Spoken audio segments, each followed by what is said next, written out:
Welcome back. As we also promised, we are going to cover together or to speak about this very important conference, which is going to be hosted from April 18th to the 24th for the first time in Egypt, about the data science and artificial intelligence. And it's going to be the first, as I said, in the Middle East region.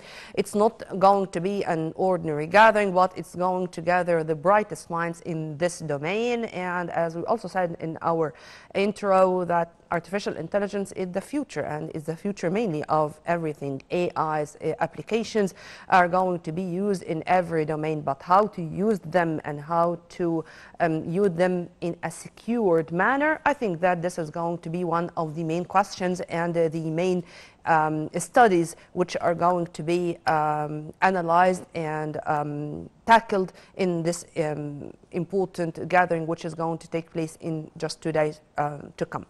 We are very much delighted to have with us via phone Professor Wael Badawy, member of the Research Council on Communication and Technology, to shed more light on the event. A very good morning to you, Professor Badawy. Yeah, good morning to you too. Professor Badawy, let's start immediately with the goals of this conference, as it's going to be the first of its kind, not only in Egypt, but in the MENA region. This conference will showcase the different development in the area of data science and artificial intelligence. It's actually a very interesting structure this year because they do have 2 days online where they provide amazing tutorials to allow youth and young researchers to understand and to learn the most advanced. What unique advantage this year is lectures itself and the tutorials are coming from real companies who are actually using or start to use and deploy data science and AI in their applications and products. And in the last day, we will have the showcase in person, which will be at the EUI, or the Egyptian University for Information, at the new capital. It's a unique opportunity for us because it demonstrates real applications to all what we talk about as data science and AI. And here we're talking about participants coming from only the MENA region or from all over the world? The list of speakers are coming from all over the world. Like we have been seeing speakers coming from Netherlands, from Spain, from Africa. So this will be a unique interactions, because once you understand what's going on, like for example in Nigeria, what are the developments over there, this will allow us to export ideas or to get ideas from them at a lower and easier access because they are in Africa. So this was my coming question, Dr. Wael, because when it comes to this IT sciences or to the AI in specific, I don't know, and if you please, I'd like to listen to you regarding explaining what I'm going to talk about. When it comes to each country has its own circumstances, number of population, the needs of using AI applications in specific domains or in specific fields. How do you see this interaction, and how do you see starting from where others ended, and in the same time to apply AI applications according to our own needs? AI applications, it's about to teach computers machine learning, so the computer will expose and will be exposed and will learn vast amount of data.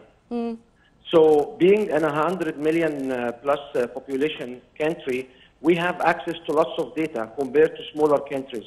Like when you look at different applications like security, like health applications, we don't have the data in a smaller country. We need large amount of data. Computer will study them or will process them in a way or another, will extract specific information.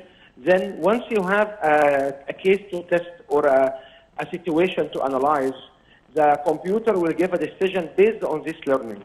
So AI is actual collaboration. Like we have been watching in North America, for example, the whole hospitals of Florida, they have one group with a group in UK because they want to build this diverse database or diverse information to be able to process. So it's true. We have local issues. We have localization. We have local needs. that we can tailor or modify to meet the local requirement. But Amen at to the that. end of the day, you need the large amount of data. Yeah. One more thing is, like, people who are in Africa, geographically, they did not have advancement as what we have here in North Africa. So we are the gate for them. So we have lots We of are the gate opportunities. and the platform to exchange ideas and experts in the same time. I mean, when it comes to human cadres, I think we do have plenty of very talented youth who can be able to shoulder this responsibility and to move forward with AI and IT technology in general, if you agree with me on that. Yes, I agree with you, and this will make an export opportunity for our small companies and startup companies to export this service into Africa. And this is also one of the fruitful results of, I can call it, strategic cooperation between the public and private sector in this regard. Yes. True? Yes, and this edition of the DSC MENA, or Data Science Conference in MENA area, it comes under the Ministry of Communication and Information Technology. Yeah. And so the minister is like, you can see that 50%, at 50-50. ITIDA has a co-sponsor on it as well, which is part of the ministry. So it's a good opportunity to showcase Egypt and demonstrate the leadership in Egypt in this field. When I used to be young as a researcher, my supervisor told me, if you cannot play with them, assemble them to speak in a conference in your university. You will get all the knowledge. So if we agree that Egypt taking a leap and we have lots of steps and development in this area, by doing this in Egypt, it will make us proud that we are the hub, and we are potentially the hub entry to Africa and the connection between Europe and the MENA area to Africa and Arab countries. Dr. Wael, believe it or no, I do trust our minds. I do trust our researchers. And you are going to be able to attract all the attendees from different countries all over the world to listen to you and to be eager to cooperate with you as an Egyptian researchers, because all the time, whenever you are there, you are going to prove that you are smart enough to even absorb and understand all the new techniques just like that. I bet on that. I'm sure that this is going to be the case. But if you permit me, I'd like to return to a very important word you said, secured data. Security is very important. And when it comes to how secure AI applications, I think it's going to be one of the main topics to be discussed in this conference. If you want to elaborate on that too. Yeah, we have a few sessions for security, because security is a major issue as all the information systems are connected together, computer to computer. So having attacks or having threats by AI, generated by AI, are much faster. So there is a specific track for security. There is also a specific track where it's actually a talk I am leading, which will demonstrate or give an idea how an AI job will be in 5 years. So we are trying to brainstorm and see what are the next requirements within the next 5 years for data scientists and artificial intelligence. And this will be in person, so we can build a dialogue with the people about what will be the job looks like, so we can prepare our youth to join this workforce within 5 years from now.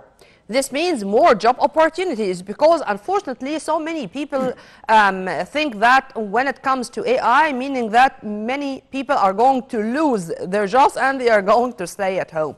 I'd like to focus on that and to elaborate on that. There is a great difference between automation and automation. If you want to elaborate on that too, sir. Yeah, so what we say, the jobs will not disappear. The nature of the job will change. Like when you have a calculator, again, it's doing the math in your head.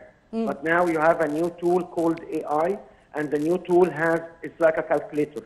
Yeah. So all the tools will include an AI component. However, the human has to make this decision if the AI output is correct or not, which means that the human needs to have talent and technical knowledge exceeding the knowledge of the AI. And this will create a challenge. So we have lots of students actually in our university right now are actually working with companies in Europe remotely in different AI applications, training and setting data. Also, we know that there is a major telecom company which has a site in Egypt and site in India, to analyze all customer data within 39 countries they serve. So we understand that Egypt is this type of applications for Egypt. It's an opportunity for us to show our talent worldwide, to export our expertise, to increase the revenue to our economy by getting foreign investment into Egypt. And to be the gate to Africa, as you've kindly mentioned, simply Egypt is the gate to Africa in all domains, in all fields. And here it's time to say that in the field of AI and information technology. Before leaving you, sir, I'm really enjoying our discussion. I'd like to focus on something. There is no luxury to stay where we are. It's not anymore accepted to find the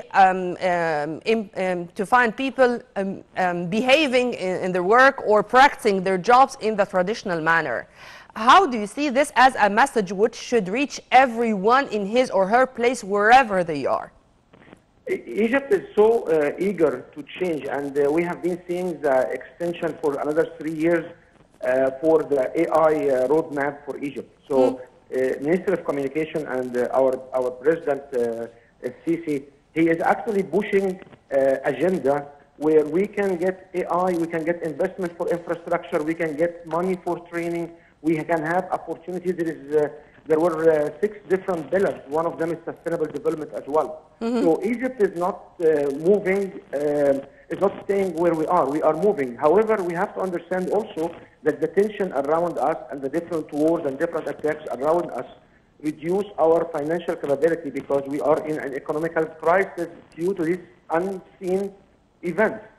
So I believe the government, and we demonstrate that the government with this event draw a balance between how to advance the agenda for the population and technology and to be able to secure the future jobs for our youth generation. In the same time, how we can tolerate the tensions around us. Well, Professor Wael Badawy, member of the Research Council on Communication Technology. Sir, thank you very much for your input. Have a very good day and good luck in the coming conference. We are going to leave you with a promise to see you in more episodes and on Nile TV international screen to speak about the outcomes of the important gatherings, which is going to be a platform for exchanging ideas and experience in this very vital field, AI or artificial intelligence.